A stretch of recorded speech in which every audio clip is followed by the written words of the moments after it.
Molto bella, bella, ci piace. Poi oggi anche il tempo è una bella giornata, c'è il sole, quindi aiuta anche ad apprezzare di più la città. Bellissimo, veramente vale la pena di essere visitato perché è veramente, veramente bella. Un ponte di Ognissanti da ricordare nella Marca, quello del 2024, per il turismo, favorito da un tempo splendido e temperature quasi primaverili, sta registrando un vero e proprio boom di presenze. A Treviso centro invaso di turisti italiani e stranieri entusiasti della città. Dalla provincia di Pavia e siamo qui in Veneto a fare un giro adesso per il Ponte dei Santi e abbiamo fatto una fermata adesso a Treviso e poi proseguiamo per Trieste nel pomeriggio.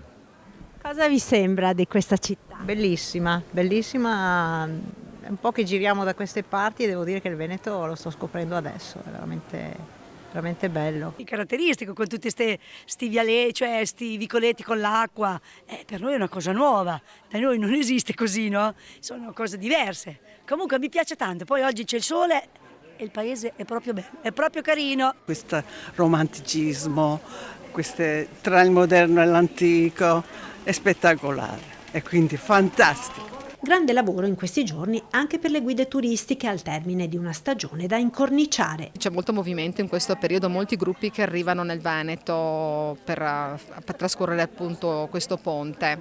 Questo è un gruppo di Fano per esempio, ma abbiamo tantissime richieste per tutto questo weekend.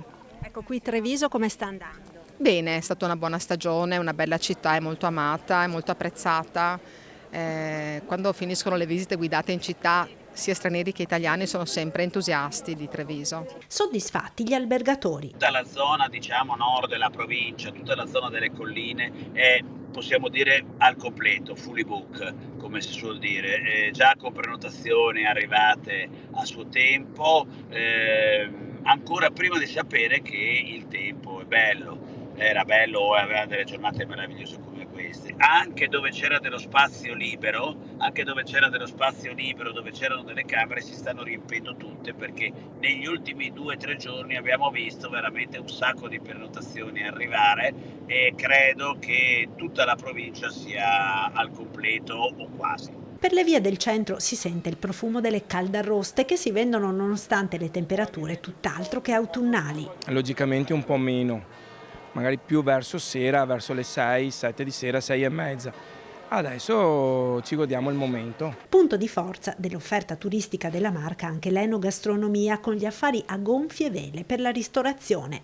Molto bene, tanta gente, anche tanti stranieri, perciò non ci lamentiamo.